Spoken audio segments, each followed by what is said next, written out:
Good morning, everyone. Can I be heard? If I can get, just give a thumbs up. Okay, great. Okay, so just to start from where Edmond ended, that we all know Microsoft's M365 has is a powerhouse in terms of productivity and also collaboration tools. Okay, but as the saying goes, that great power would definitely come with great responsibility. So that is why Microsoft has to put in place security tools just to safeguard your productivity work and the rest. I mean, in the previous month, we've seen some of the justice that has been done to some of the productivity tools, like the planner, like the forms, and the teams. So in all of this, we need to, as a user or even as an organization, we need to safeguard it to make sure that it is safe. So that is why, as part of the responsibility of Microsoft, they have to put in security tools to make sure that you are safe in your environment. And then also, as we multi-trade as your good partner, it is also our responsibility, okay, as your Microsoft partner, to also shed more light on some of the security tools that are also available. So that is why we have to organize this powerhouse or power testing training on the Microsoft M365 security. So while saying that, I'll just share my screen. So this section will come into two forms. So it will be a slides on the entire Microsoft M365 security, just for us to understand the various components that is in the Microsoft M365 security. And then also we'll also look at a few demos that will cover some of the components that will be discussed today. So can you all see my screen? So just give a thumbs up if you can see my screen.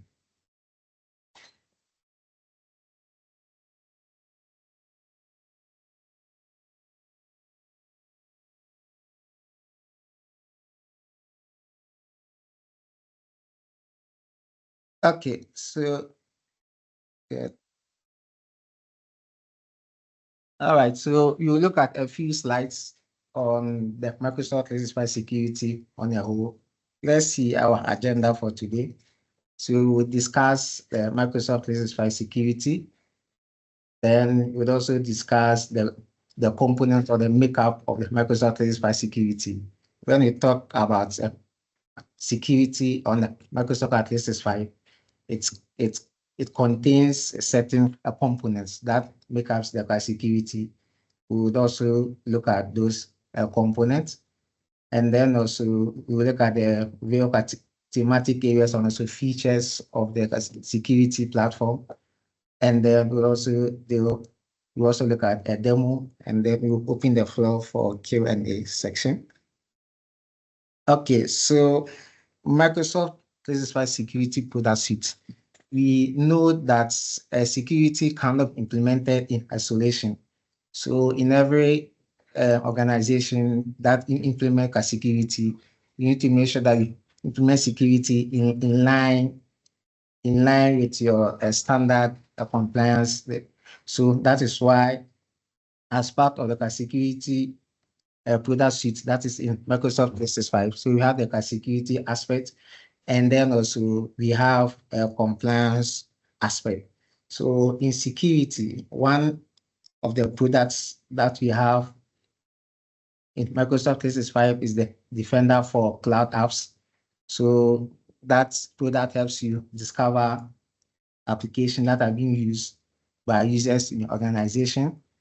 And based on the application that is being used, then you can take certain decisions on it. So the Defender for Cloud Apps helps you discover that application being used in your enterprises. It also identifies and combats a cyber threat, and also ensure you control how your data travels in organization. So that is also a product in Microsoft 365 security. Another product that we also have in Microsoft 365 security is the Defender for Endpoint. which also provides a uniform endpoint security platform that protects your organization against advanced attacks that automatically investigate and also remediate evolving threats. There is also the Defender for 365 that comes in two folds. So we have the plan 1 and the plan 2. So the plan 1 will protect your emails against sophisticated attacks. And the plan 2 will also do the advanced, which is the reset threats, tracking phishing or malware campaigns aimed at your users. We have the Entra ID, which was formerly called the Azure Active Directory. So the Azure Active Directory is your gatekeeper. Okay, so the Azure Active Directory is your gatekeeper, which contains the identity and access management. That is where you have your multi-factor authentication. That is where you have your just-in-time privileged access and the rest. Then also you have the Azure Information Protection. That also protects your data. And the good thing is that wherever the data goes, Azure Information Protection protects that particular data for you. There's a Defender for identity. So those who are already have an existing on-prem identity, and then they've merged both the on-prem and the cloud. So the Defender for identity also helps you to detect and investigate advanced attacks on your on-premises, and also both on the on-premises and also in the cloud as well. Then on the compliance, so on the compliance, we have the key products that we have under compliance is the advanced data governance. Okay, so the advanced data governance also helps you to retain important information and even delete unimportant information by classifying the information based on a retention policy. So organizations can decide that they want to retain data for a certain time period, and then after that they can just discuss it. So that is where the advanced data governance comes in. And all these things will be based on your thing, or on the standard that you have in your organization. So we have the customer logbook. So that is something that most organizations don't pay attention to. So the customer logbox also would make sure that Microsoft cannot access your resources without approval from you. Normally, we sometimes have issues, then you raise support with Microsoft. They come in, then as part of troubleshooting those issues, then they have to access some of your content. Then in that case, that is where you have the customer logbox in place. So the customer logbox would ensure that you get the approval even before accessing your content. And the e-discovery also helps you in cases of legal cases, for instance, where there's a need to hold on to a particular data in case you have in case you have legal issues, for instance. So that is where you have the e-discovery in place. So the e-discovery, it kind of gives you an end-to-end workflow to preserve and even collect and analyze and sometimes export your content. So that is on the e-discovery side. So in all, you can see that on the security side, Microsoft does not only do the security, but it kind of merges both the security and the compliance together, just to make sure that while you are implementing your security, you are also in line with your organization standard. So that is that on that aspect. So let's go to the components of Microsoft 365 security. So in Microsoft, there are 4 key areas in terms of security that Microsoft targets. So one is your identity and access management. So that is your gatekeeper.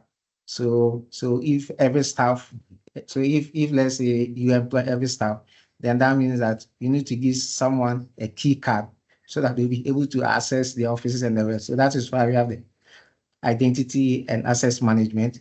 So that's also dealt with user identification. So In security, what they say is that security starts with great user authentication. So a security that does not start with great user authentication, it is not a security. So that is why the identity and access management is a key component on the Microsoft 365. So apart from security, apart from user authentication being a great start, another start is also looking at information protection, that is data. So when I sign in to my account, I need to send emails, I need to work on various files or documents. So these are all data that I'm collating. So that is where that is where we have information protection. So we say that data is your most important company asset. So therefore, Microsoft also has a security component on that aspect. And then also, we also have the threat protection. So the threat protection, you don't know what users would do on their machines. You don't need to, you can't tell what they will do and the rest. So that is why as a company, you have to be proactive. So you don't need to be reactive. So that is why we have the threat protection, at least to make sure that you put in the various measures there to safeguard your data. So that's why we have the threat protection. So the threat protection collate threat information and automatically respond. Then there's a security management. So you cannot do security without having visibility. So visibility is also key component in terms of security. So that is why in Microsoft 365, they have the security management, which optimize your security inside and the configuration tools.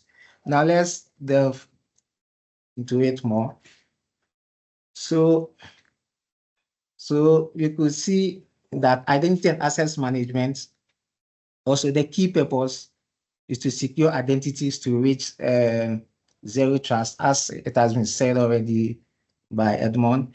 And then the threat protection also helps you stop damaging attacks and integrated and also automated security. Information protection also can protect sensitive information anywhere it lives. And security management also strengthen your security posture with insight and guidance.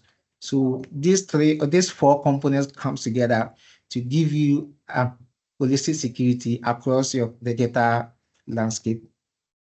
So I'll go to now. Let's delve deep into the various components that I have mentioned earlier on. Okay, good. So in identity and access management, let's look at the various scenarios or the various solutions that can be done under identity and access management. So for instance, if your user identity or device becomes a compromise, automatically block or limit access or even require multi-factor authentication. So these are the things that you can also do. And so in my demo, I will try and demo something of that sort so that you all see that if some users becomes an account becomes compromised, what are the actions that must be taken?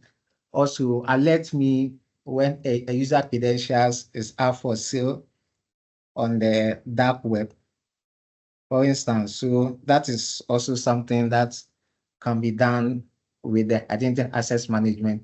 So what you do is that you do what you call the dark web information. So in that case, you are alerting Microsoft of certain keywords. So let's say password. You should alert you when, let's say, password, setting your password. It can be any other document, email addresses. So if, let's say, you want to identify that your CEO email address is being mentioned on a particular dark web, then that is what you do using the dark web information that comes with identity and access management. Also, discover third-party cloud apps that are used and access their risk so that you can sanction or even block application. So that is also something that you can do with identity and asset management. Discover, restrict, monitor, and monitor privileged identities and access to their resources. So in identity access management, there's something called the privileged account, which is mostly being targeted at management. So if you are part of the management, you can say that you want to put your account as a privileged account. Then in that case, you want to see whether you are being targeted or not. So that is one thing that you can also do under the identity access management. Then it also provides a single solution that you can protect identity across on-premises and cloud identities. So cloud directories. So that is something that I've made mention with the Defender for Identity. So your on-premises also are not being left out in terms of security, but also you can also protect your on-premises as well. Then eliminate password by using biometrics or pins. That also helps because your password is your entry to your account. So if someone have access to your password, then that means that they have access to your data. So that is why there's something called the passwordlessness. So that means that you are signing to your account with your biometric or the PIN. So the PIN will be a hash of your password. So if someone gets access to your PIN, it does not get access to your account directly. It can just get access to the devices that you are using the PIN of, but not your accounts directly. Let's see the second component, which is the information protection. So you can automatically apply data protection policies. So if a user's access to the data changes, then the user become compromised or the data reaches a certain age. So that is also what you can do with information protection. You can also use information protection to identify potential sensitive information like credit card or bank routing numbers and the rest. You can also protect sensitive data when it travels as an organization, even via email or USB or even third application. We can say that certain data cannot be copied to a USB drive.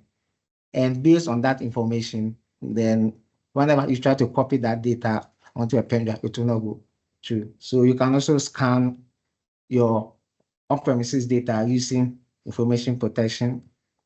You can also use it to grant select partners and customers access right to sensitive information. You can also use it to detect and protect sensitive data that falls under your compliance regulations such as GDPR and the rest. So these are some of the things that we can use the information protection for. Then let's look at security management too as well. So the security management, you get to know the overall security posture in your environment. You can also set a benchmark. You can benchmark your security against companies in your industry offers similar size. So if let's say I am in a financial institution, I can look at the benchmark. So in terms of a financial institution, what are some of the security benchmark that must be that must be implemented? And based on that, you can look at it and take some and also implement it in-house. You can also get recommendations or areas to also improve your security posture, get detailed reports on latest threats. So you can answer questions like how am I protected against latest threats, and also incident and event forensic reporting. So in all of this, these are the components of the Microsoft 365 security. As I said earlier on, and these components work together, okay, to create a comprehensive security framework that can help you, protect your organization data. It can also help you mitigate risk and even support your overall security strategy. So these are the components of the 365 of the Microsoft 365. When you're implementing it, it all comes together to work together. Let's see the various areas and the features that we have. So we have identity and access management. So what are some of the features in that aspect? You have the Microsoft Entra ID. You have the privileged identity management, which Edmond said, it gives you a just-in-time privileged access. Okay, you also have conditional access policy. So you can put in various condition that, okay, so in the state that a device in, so you should be able to access your listening resources. As part of the demo, you can look at you look at the listening conditional access and the way it works. Then there's also the Windows Hello for Business, which is for Windows 10 devices and the rest. There's also the advanced analytics. And then when we look at information protection, we have the Azure Information Protection, we have the data loss prevention, that's the DLP. So they work together. So in our demo too, I'll demonstrate how we'll be able to use the AIP and the DLP together. And then also we have the Defender for Cloud Apps. We have the Windows Information Protection. We have the Advanced Message Encryption for emails. Then the Threat Protection too, we have the Defender for Endpoints. We have Defender for Identity. We have Defender for Office 365. We have Defender for Anti-Malware. We have Defender for Firewall. Microsoft Defender Application Guard and safe documents such as the safe link and the safe attachment. And the security management, we have Microsoft Purview portal, which is very comprehensive. We have the Defender portal, which is also very comprehensive. And we have the Defender for Cloud, which is also very comprehensive. And there's also the security score, which is also very comprehensive, and that gives you an idea of your security posture. So in light of this, I'll end my presentation and then you will look at the demo. Then after that, we'll pick some listening questions.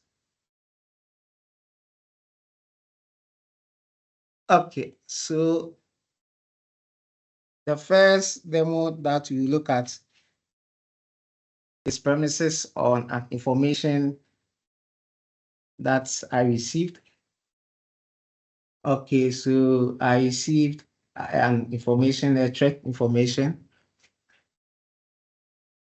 So I received a threat information on one of the account, which is an impossible travel.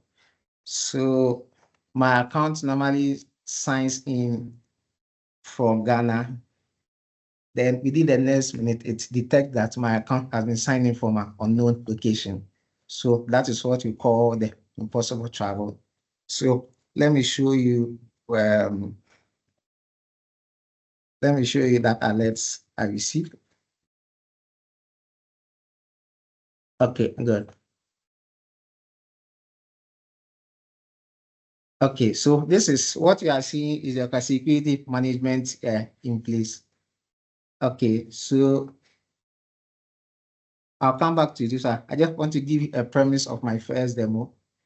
Okay, so you see that I received an alert on my account, which is saying that impossible travel identity has happened on this particular account.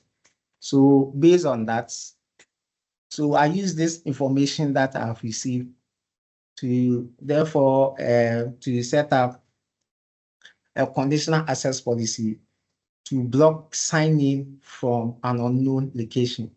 So I have a conditional access policy already in place. Okay, so I have conditional access policy already in place.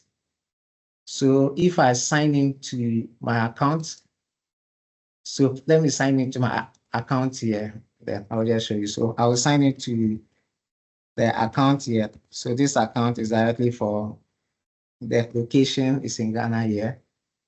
So I will sign in to the account. Then when I'm done, I'll pick. Okay, so I'll pick.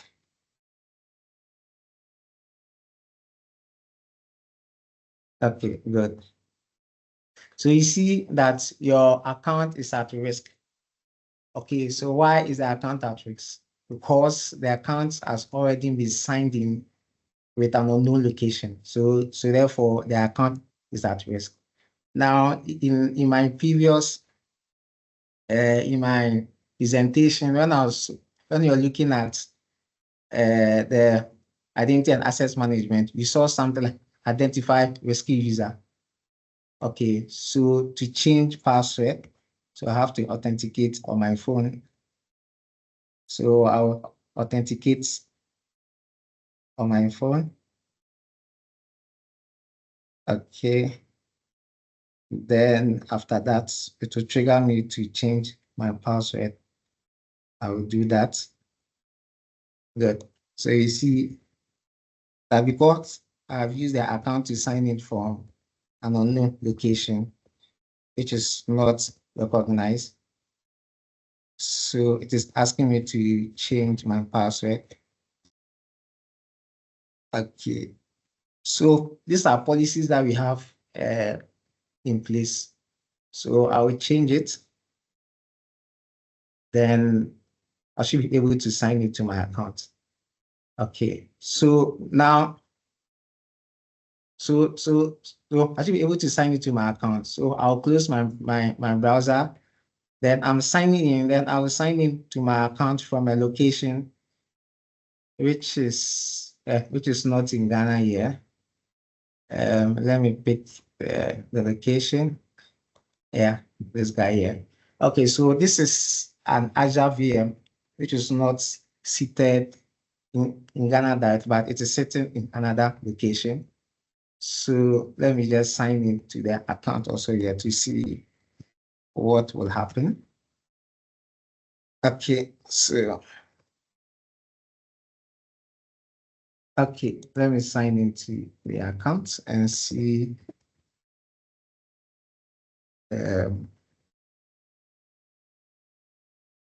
what will happen. Okay, multi-thread.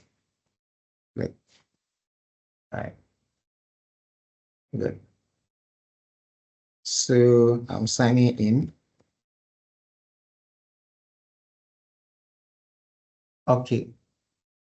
So you see that you cannot access this right now. Your signing was successful, but does not meet the criteria to access these resources. So for example, you might be signing in from a browser app or location that is restricted by the admin. So this is signing in from a location that is restricted by my admin. Now, if I go to the right location, it will trigger. So if I sign in, so if my next sign in, for instance, it will trigger an alert to my administrator, because what I'm doing that I am doing an impossible travel signings. So from therefore, my signing was in Ghana. The next time my signing is from another location, another geographical location, which is outside Ghana.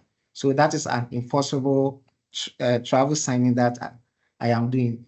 So with this, I will not be able to sign in. So if I come back to my original location, okay, where my office is, I should be able to sign in, but that will trigger a risky signing in my account, and that will prompt me to change my password. Why? Because it is suspecting sign activities in my account. So that is some of the so that is some of the security pushes that also Microsoft also provide. So you see that even though I have multi-factor authentication on my account, so I have to use the MFA on my account to reset my password, and then I have to sign in again. So that is how you should be able to see the signing. So I'll just close it. Then I'll just minimize it. If I come to my portal, that will trigger an alert for me to see that there has been an impossible signing directly from my account. So that is how you'll be able to use the identity and access management to also protect your users. Okay, so the second demonstration is to use Carl, let me just put a note on this, just for those who are not technical. They might ask, so what? All this complex things. You can be preparing for the second one. Don't worry, I'm just summarizing it while you prepare for the second demo. So somebody who is not technical will say, so what? What does it mean to me? All that I see is you showing something red and all this thing. What does that do to my company? What this does is that it helps to protect hackers from hacking into your account and using your account to do any of the malicious things that people do. That means that with this technology, if you happen to sign in Ghana and for any reason a hacker is able to get your password and that hacker is in another country, immediately they sign in, it will block. It doesn't matter whether they have your password. It doesn't matter even if they trick you to do the multi-factor for them. This technology will make sure that somebody cannot steal your account, use it in another country, and then break it. The idea is that you cannot sign in Ghana and then in the next 5 minutes sign in from Togo or US, because human beings have not attained the capability to vanish and appear in another country. And by that technology, it will save your company from the security breach. So that is just the high level if you are not technical and this didn't add up for you. Carl, you can go on to the second one. Thanks. Okay. Thank you for the clarification.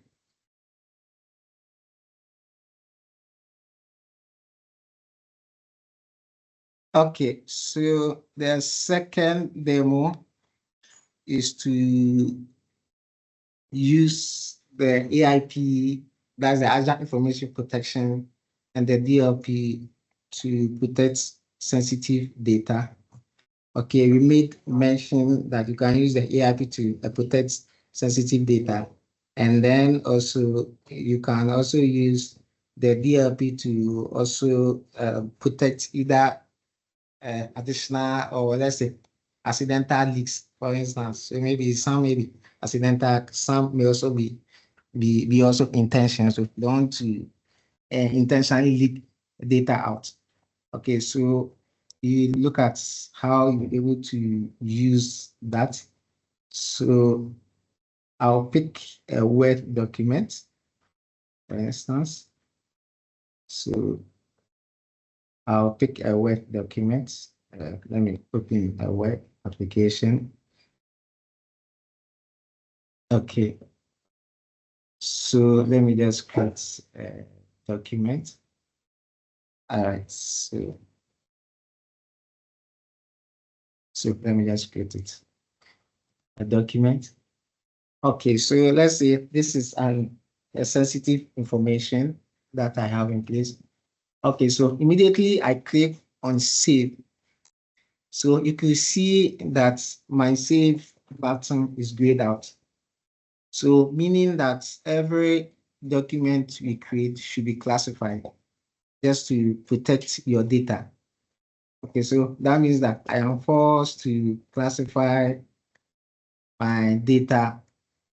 I'm forced to classify my data when I am saving a particular document. So without classifying it, so I cannot even save. So you see, there's a red warning for me, which is saying that your organization requires you to label this document before saving. So that means that it's I am required to classify this data with a label. So I have various labels already configured. So in a typical organizations too, they might also have their own labels. So a typical one can be, let's say, a public. So if, let's say, a document is meant to be shared by the public, then in that case, you can label that particular document as a public. So we see that a public is data that you can specifically prepared and approved for public consumption. We can also have an internal, a confidential internal, which is also meant for internal use. There's also a general, which is also an office use. So I'll classify this data. So you see that once I select my data, so that means that this data is, so let's read what this one says. that this data is meant for what office use only. So that means that I cannot share this data with someone external, with external. So okay, so let me just save this one. Okay, as documents one, documents one. Okay, so I will save it on my desktop. I will save this document on my desktop. Okay. So at least I'm saving this document on my desktop. So you see that this document is rightly saved on my desktop. Okay, so let me close my Word document.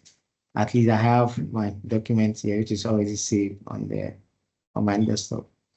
Now let's say I want to share this document out. So let's say I want to intentionally share it out. So this is an internal information, but I mean I want to intentionally share it out with my personal account, which is not an organization account. So I want to intentionally share it out, even though I know that this information is not meant to be shared externally. So let's see that. So let me draft a new email to an external account. Okay, let's see the email. Okay, let me pick an external account. Okay, so this is just testing. Okay, all right. So I'm just doing a test. Okay. Yeah. So let me send the email. So you see that immediately I click on send, it is saying that I am required to classify this data. Okay, so now because I know that this data is not meant to be shared, but however, because I want to be diabolic and then share it anyway, regardless. So therefore, I'll just attach my document and then I will just classify this email. Okay, so while this is attaching, let me classify this email. Okay, so let me just classify this email. Okay, good. Then I'll just attach this particular document. Okay, let me change.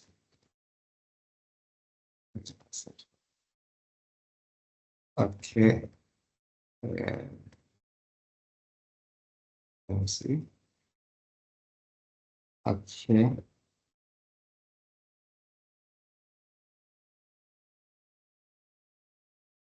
See what it is saying. Okay, that.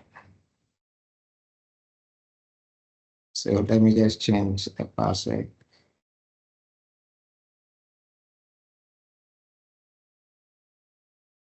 Then I'll just do quick.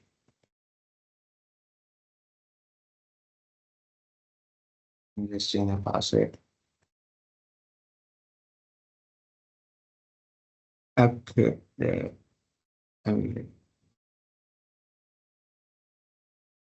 Okay. So let me close this guy. Let me draft a new email again. And then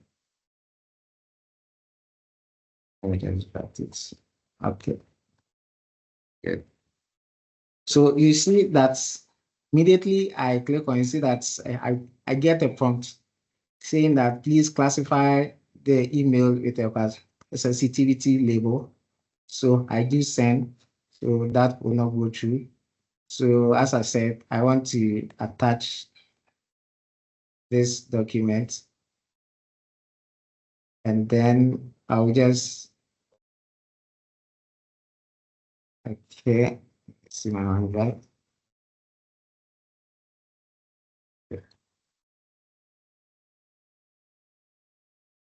So let me just attach. Then let me just give this particular email. Okay. Maybe remove this guy first and make sure that I'm attaching the right one.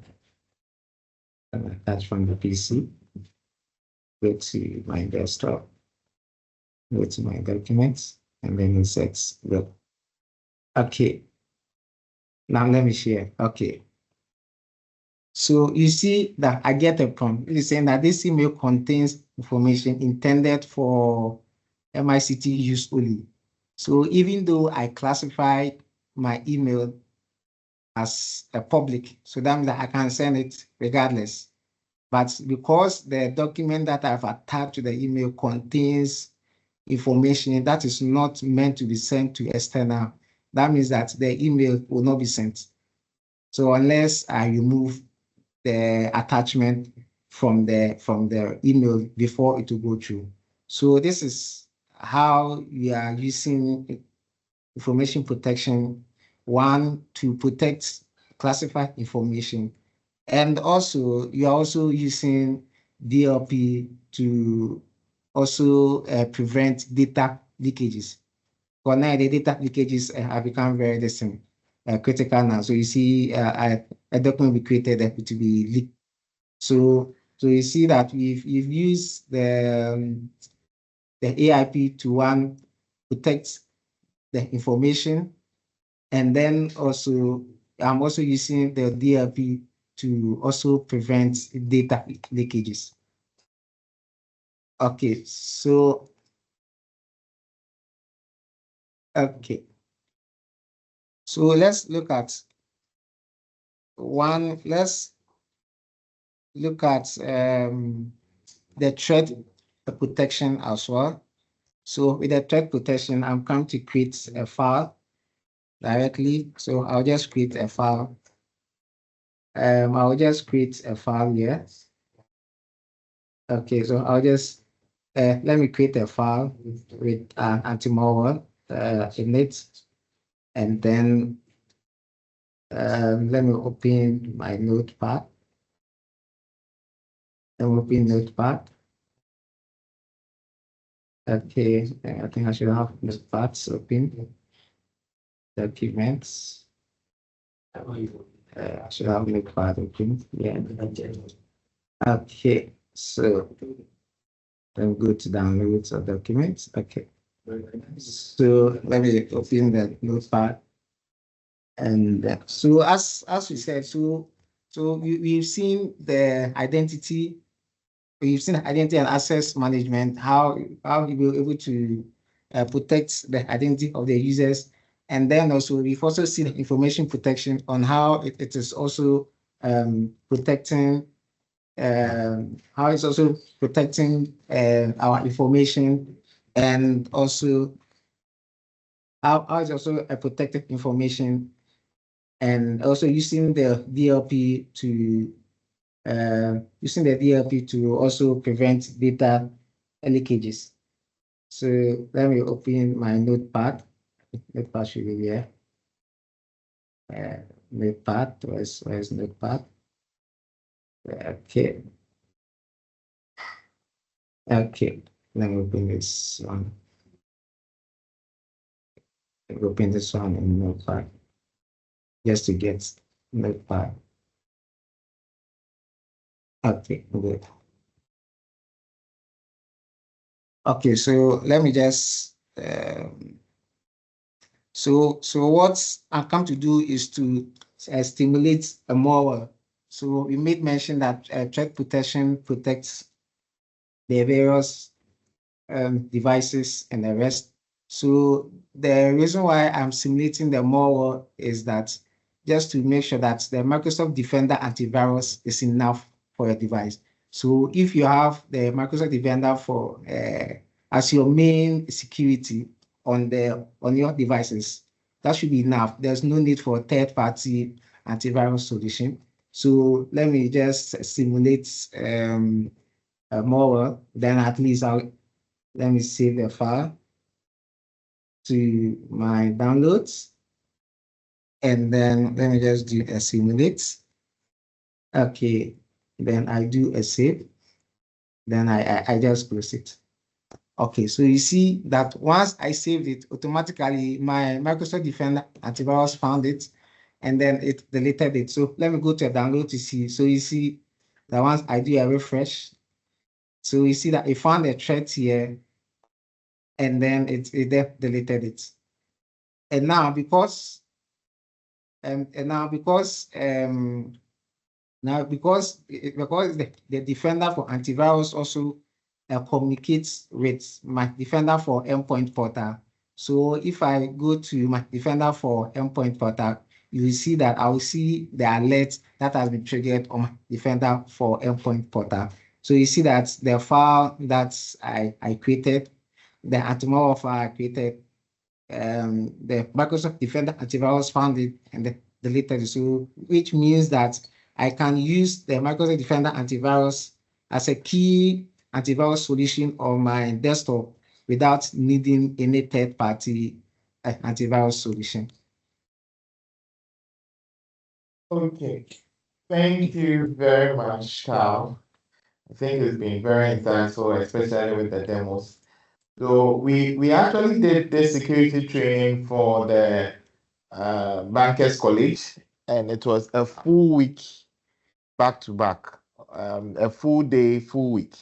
So I definitely know that there are a lot for us to still address on the security. I'll speak to the internal team and see if we could have another session.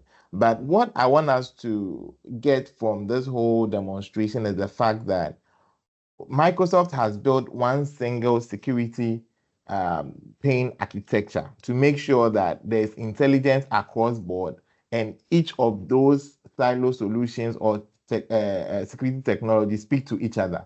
What we normally do with this third-party solution, obviously, most of you are on 365, so I'm not selling 365, but I'm trying to bring up the threat. So we have, let's say, a military man manning your front door. You have maybe a policeman in your living room. Both of them don't talk to each other. So if the military man is going to say have lunch, your door is ajar, and the policeman does not know what threats he should look out for. So typically that is the scenario we are creating in our environment. What we're saying is that we know security comes with a big budget, but before we go spending, can we look at what 365 provides? Have we harnessed it to the optimum? Then beyond that, we could look at those add-ons and add it in such a way that at every point in time, we have a security solution that has that handshake in between the various silo of security technology that we've deployed. I want to save the rest of the time for questions, but before that, I'll ask if our Director of Operations, Ben, has some summary to make, then we can pick questions. Some of you have not seen any questions in the Q&A, but if you do, it will be a good time to prepare your questions. Over to you, Ben. It's fine. Let's take the question so that we stay within time. We have just 7 minutes left. Great. So please shoot your hand and let's take a question, and perhaps it will bring some clarity in some of the things that have been discussed, or give us some direction as to what next we should treat as far as the security is concerned.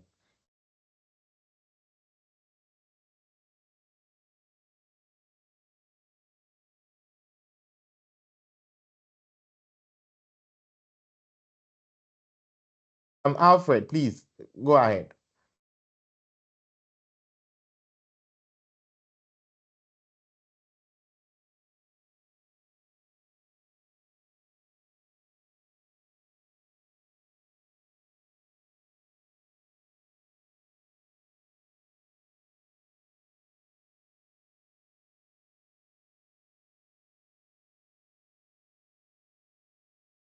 So Alfred, please, you can unmute and speak. Next will be Henry.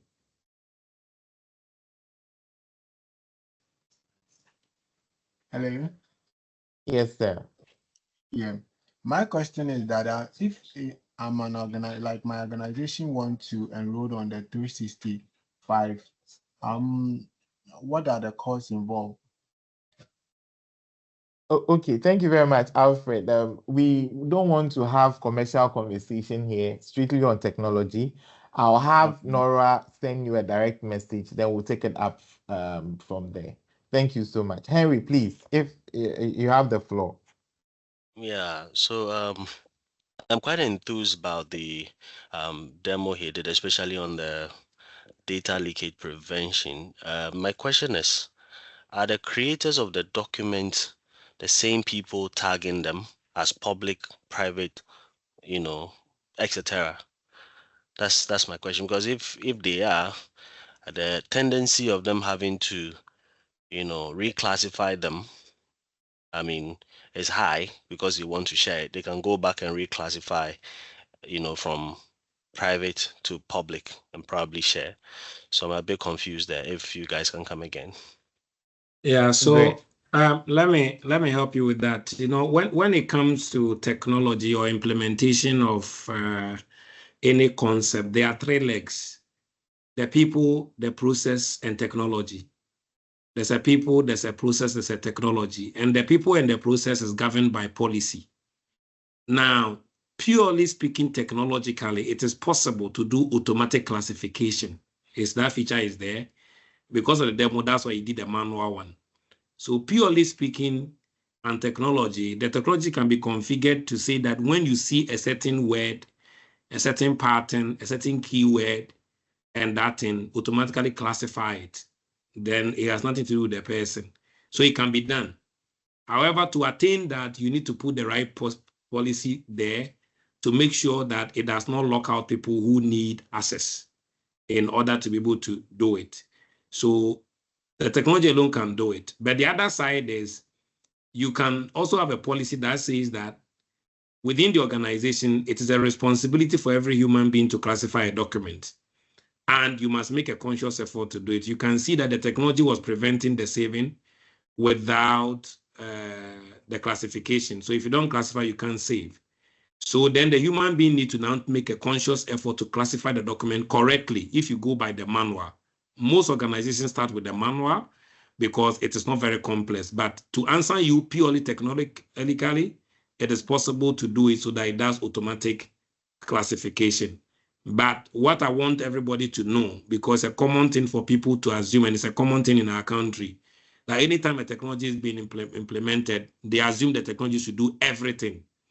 We need to move away from that and know that there are people and processes involved that must be governed by the right policy so that people do the right thing. Yeah. I think there's a question. Ben, thank you. Yeah, go ahead. I'm okay. Yeah, go ahead. I'm okay. Thank you. Thank you. That explains it. Thank you. Yeah, sure. Okay. Okay. So I see somebody type a question. Please. I personally could not see the document with the save option grayed out, but could only see the desktop shared at the point. Is the security policy stopping the document from being seen across Teams? No, it's not. If you're not seeing it, most likely your internet connection was not good or some other thing prevented it. Those who had a good connection see it. What the technology prevents is for people not to save a document without classifying it. Yeah. I think there's somebody signed up. Is it Bashir? If you can unmute him to talk. Please, you have the floor. All right.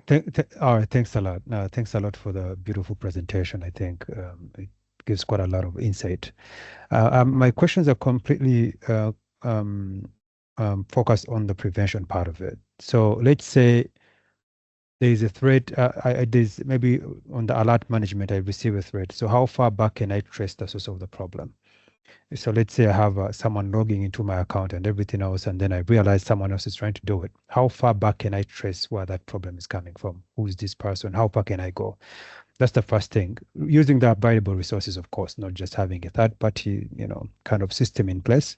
And second of all is about tags and alert management. Basically, what happens usually is having a proper policy for alerts is something that maybe I missed it in the beginning because I came in a little bit late. So maybe you could just highlight a little bit of that and then maybe you can see. Thanks. Yeah, Carl, can you show the triage area? I think that will answer his question as time is going. When the time is up, we'll wrap up. Those who want to stay back can stay.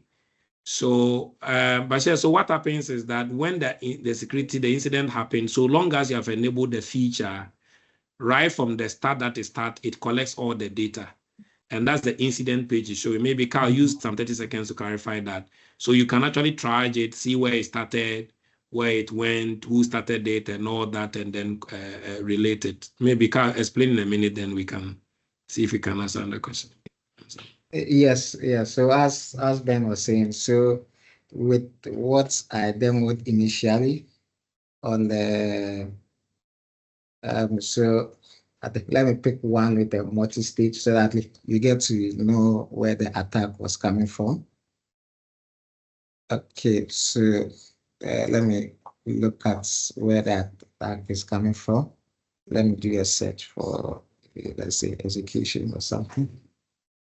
Okay, so initial access. I think I can do access so that I'll just show you a brief one. Okay, so but you have a copy. Okay, so this is just a one scenario. Okay, that shows you where the attack is coming from. Okay, so if you could see the attack came from a Tor IP address, then that will list all the IP addresses for you. Then in that case, you know that okay, so this is the IP address and that was coming from. And then you get to see the activities, that happened.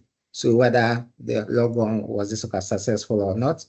So you could also see the activity too as well. So directly, this one would give you an insight of how the attack began.